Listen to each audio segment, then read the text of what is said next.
Et bonjour à toutes et à tous. Alors aujourd'hui la vidéo sur l'amour et les red flags, les gros drapeaux comme ça rouges qui clignotent, où vraiment il y a écrit mais n'y allez pas et vous allez quand même y aller. Alors en règle générale, c'est très lié à un manque d'estime de soi.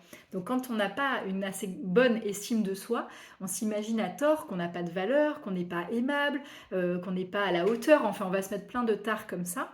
Et par essence, quand quelqu'un arrive, je veux dire un homme ou une femme et qui rentre dans votre vie, immédiatement, vous allez absolument pas vous dire mais est-ce que cette personne me plaît? Non, vous allez d'abord vous dire mais est-ce que je plais à cette personne?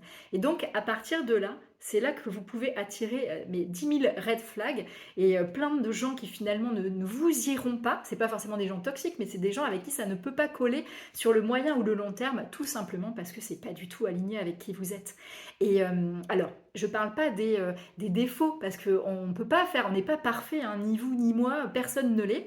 Et donc, bien évidemment, chaque personne a ses défauts. Alors, il faut accepter les défauts de la personne qui va rentrer dans votre vie, bien évidemment. Il faut aimer autant ses qualités que ses défauts. En tout cas, on l'apprend avec le package. Mais il y a une différence entre les défauts, les critères qui ne collent pas avec ce que vous vouliez, et les fameux red flags. Par exemple, je vais vous donner, qu'est-ce que oui, bon, quelqu'un qui va être plus jeune que vous ou plus âgé et vous vous êtes toujours dit: «Mais moi jamais, je me mettrai avec quelqu'un de beaucoup plus jeune ou jamais je me mettrai avec quelqu'un de beaucoup plus vieux». Ça, c'est une connerie parce qu'effectivement, vous pouvez tomber mais folle ou fou amoureux d'une personne beaucoup plus jeune ou d'une personne beaucoup plus âgée. Donc ça, c'est un critère, qui ne doit pas, comment dire? Vous mettre, plein de voiles et vous empêcher, au même titre que, enfin voilà, des trucs du ah bah je veux qu'un blond ou une blonde, enfin bon, ça n'a pas de sens, vous allez peut-être tomber sur une brune ou un brun et ce sera génial. Donc ça, c'est des critères, allez-y, enfin juste ouvrez les vannes et puis et ne vous laissez pas voilà, emprisonner par des critères à la con de ce type-là. Un red flag, où, là, vraiment le moment où il ne faut pas y aller, c'est quand ça atteint vos valeurs. Quand être avec cette personne ou aimer cette personne, là pour le coup, ça va tellement, comment dire, c'est à l'encontre de vous au final. Donc ça peut être tout, je vais vous donner même un mode de vie. Vous, vous êtes quelqu'un qui habituellement, vous avez besoin de, comment dire, un rythme de vie assez sain. Vous n'êtes pas du tout dans les soirées, les sorties, l'alcool et tout ça. Et vous tombez sur quelqu'un qui se met la tête non-stop, qui boit beaucoup d'alcool, qui sort tout le temps. Alors ok, peut-être qu'une partie de vous, puisque vous avez un manque d'estime, vous allez vous dire ah bah oui, mais bon, il s'intéresse ou elle s'intéresse à moi. Bon bah finalement, je vais faire des concessions parce que cette personne, eh ben, elle m'aime. Et puis bah du coup, vous avez aussi l'impression de l'aimer, hein, bien sûr. Peut-être que vous l'aimez vraiment, certes, mais en fait, ça peut pas coller au bout d'un moment. Si vous avez un gros fêtard et puis vous, c'est complètement l'inverse et tout. Alors vous pouvez trouver bien évidemment des concessions et puis vous rejoindre à un certain niveau. Donc ça, c'est ok. Mais quand ces concessions deviennent intolérables pour vous, ou que vous vous asseyez complètement sur votre valeur, votre estime, votre amour de vous et votre respect de vous-même, là c'est un red flag. Là c'est pas possible en fait. Donc soyez tellement, enfin apprenez à vous aimer pleinement. Et en fait, c'est pas parce que vous allez arriver avec des limites claires que la personne en face. Alors, si la personne en face s'en va quand vous posez vos limites, c'est clairement pas la bonne personne et ciao, bon débarras quoi. Mais en revanche, c'est important quand vous allez rencontrer quelqu'un d'être hyper clair avec vous sur les différentes red flags qu'il y a. Et alors peut-être qu'il n'y en a pas du tout et c'est génial, foncez. Mais quand il y a des choses qui vous titillent dès le départ, sachez que ça pue et que ça va s'empirer avec le temps. Et en règle générale, on le sait dès le départ. Quand vous êtes en relation avec quelqu'un, et là, quand vous commencez à vous dire ah ouais, mais bon, ça tique. Ça, c'est vrai que lui, par exemple, ou elle est hyper collé à sa famille, alors que vous êtes quelqu'un. Alors vraiment, c'est la famille, même si vous aimez les vôtres, mais c'est chacun chez soi, et voilà. Vous êtes quelqu'un de très nomade, alors que la personne est extrêmement casanière. Enfin, quand il y a vraiment des dichotomies, et les termes de religion aussi, parfois. Donc, soit vous êtes très tolérant des deux côtés, il n'y a aucun problème et tout.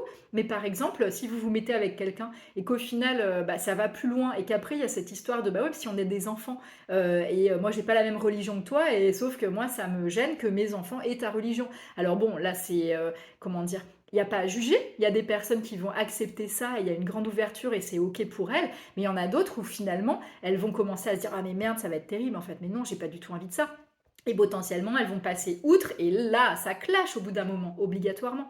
Donc soyez hyper sincères envers vous, et finalement envers l'autre aussi, donc communiquer aussi bien évidemment. Mais il y a un moment, quand vous voyez que la personne, il y a plein de red flags et que finalement, tous ces red flags, c'est un manque de respect pour vous. C'est-à-dire que, le fait d'aimer quelqu'un, si c'est vous ne plus vous aimer vous-même, ou finalement diminuer l'amour que vous aviez, le respect que vous aviez de vous, mais en fait ça peut pas continuer comme ça, même si vous aimez profondément la personne. Donc il y a un moment, c'est se poser, c'est quoi la vie que vous voulez mener? Mais vraiment, quelle est la vie que vous voulez mener dans l'idéal? Et faites cette liste, pas les critères à la con de il sera grand, petit, blond, brune, n'importe quoi, mais vraiment les critères de bah, ce qui est important pour moi, c'est que cette personne puisse aime voyager et qu'on puisse partir vivre au Mexique, j'en sais rien, parce que moi c'est important de partir à l'étranger, cette personne, enfin listez vraiment les critères qui sont hyper importants à votre vie. Peut-être que vous voulez 3 enfants, vous n'allez pas vous mettre avec quelqu'un qui direct vous dit que cette personne ne veut pas d'enfants. Et ça peut clasher aussi. On peut dire, ah bah oui, mais finalement, peut-être qu'il va changer d'avis. Et inversement, peut-être qu'elle va changer d'avis. Et sauf qu'on se rend compte au bout d'1 an, 2 ans, 3 ans, 10 ans, que bah non, ni l'un ni l'autre n'a changé d'avis, bien évidemment. C'est des valeurs que la personne a portées à la base. Et là, bim, vous prenez le mur. Donc, soyez super clair avec vous. Notez, hein. Moi j'appelle ça la liste au Père Noël. Donc vraiment notez, non pas les critères, mais ce qui est important à vos yeux, comment vous avez envie de vivre concrètement. C'est différent si vous me dites, ah bah tiens, moi mon rêve c'est de vivre dans un éco-hameau, et finalement vous rencontrez un mec qui, alors lui c'est pas du tout ça, il veut un pavillon, il est pas du tout écolo et compagnie, ça peut pas coller. Donc il y a un moment, soyez super lucide avec ça.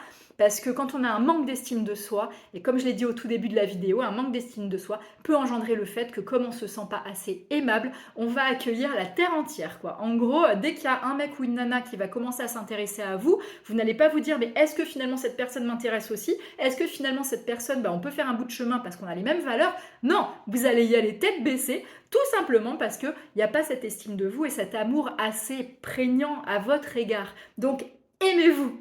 Aimez-vous, estimez-vous et dès maintenant, faites cette liste avec c'est quoi les valeurs essentielles à vos yeux. Si vous êtes quelqu'un qui aimait rire, ne vous mettez pas avec quelqu'un qui rigole jamais, qui ne comprend pas vos blagues. Bien sûr, donc vous voyez, c'est des choses comme ça. Et après, bien sûr, accepter les défauts de l'autre, ça fait partie du chemin. Et faire des concessions aussi, ça peut. Mais ne vous asseyez jamais sur vos valeurs. Respectez-vous, estimez-vous. Il y a quelqu'un de fabuleux qui va rentrer dans votre vie dans quelques jours, semaines, mois. Donc faites confiance au processus et ne prenez pas vraiment la première personne qui va venir comme ça et soyez vraiment comment dire, droit dans vos bottes par rapport à vos valeurs. Voilà, les valeurs, ça fait tout. Je vous embrasse.